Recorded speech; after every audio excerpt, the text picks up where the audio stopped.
એક એવા વ્યક્તિ જીવે છે, ખૂબ ધન છે, અને બીજા એવા છે કે પોતે પણ સારું કમાણા જાય, સારી રીતે જીવન જીવે છે, આજુબાજુમાં પરિવારમાં એના સમાજમાં એનાથી વધારે પણ બીજી મદદ કરતા હોય છે, આવા લોકો છે.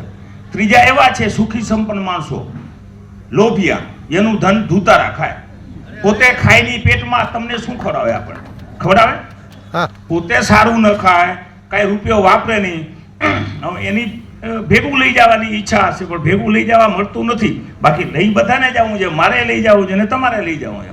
ભેગું એ જ ચાલશે કે સારા કર્મો કરી ગયા છો, સારી સુવાસ કરી ગયા છો, કોઈના આંસુ લૂછ્યા છે તો તમારા આવનારા સંતાનો સારા બનશે, સેવાભાવી બનશે.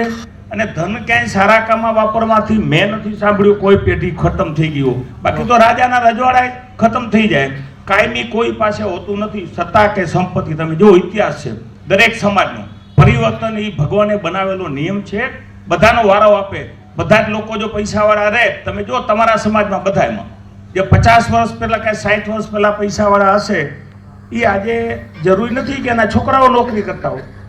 એટલે અમે તો વિચાર્યું છે કે પરિવારની બહુ ચિંતા કરવાની જરૂર નથી દીકરાઓની. એના ભાગે હશે તો તમે રાખી ગયા હશો, એનાથી વધારે પણ કરી લેશે.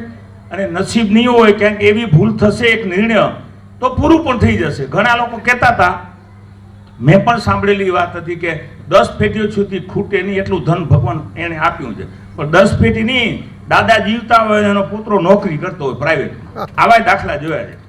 અને બીજું, ધન સત્તાનું ને સંપત્તિનું અભિમાન છે નું, આ તો આપણું છે જ નહીં કાંઈ, ઈશ્વરે આપ્યું છે. માની જાઓ જિંદગી હવે આપણા હાથમાં છે કેવી જિંદગી જીવવી.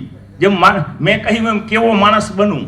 હવે જો આવી જિંદગી જીવી હોય તો એવી જીવાય, બાકી આપણા ભાગ્યની પણ વાતો છે તો જ જીવી શકાય ને કોઈને મદદરૂપ થઈ શકાય.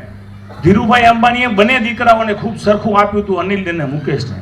હવે અનિલ અત્યારે, અનિલ કાંઈ એકલ મોટો નથી, હોશિયાર છે ઘણો બધો, એ ભાગે ભૂલ કરાવે એટલે એ અત્યારે ડાઉન થઈ ગયો થોડો. હાવ કાંઈ ખૂટી નથી ગયો, કાંઈ ધીરુભાઈ છોકરા આગળ એટલી સંપત્તિ તો હોય જ આજે. અને મુકેશ આગળ વધી ગયો. બાકી ઈશ્વરે આપ્યોમાં રાજી રહો. ભગવાનને પણ સંકટ આવ્યું હતું જિંદગીમાં, તો આપણે તો સામાન્ય માનવ છીએ. અને ઈશ્વરે જે જ્ઞાતિમાં જન્મ આપ્યો હોય, જે આપ્યું હોય, જે આપણું કાર્ય ભગવાને સોંપ્યું હોય, તમને બધાને સેવાનું કાર્ય સોંપ્યું અલગ અલગ કરવામાં, અમને ધંધાદારી બનાવ્યા.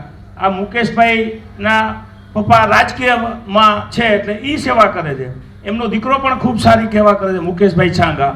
એટલે બધાને ભગવાને અલગ અલગ સેવા આપી છે, કરતા રહો સેવા જે ઈશ્વર આપી.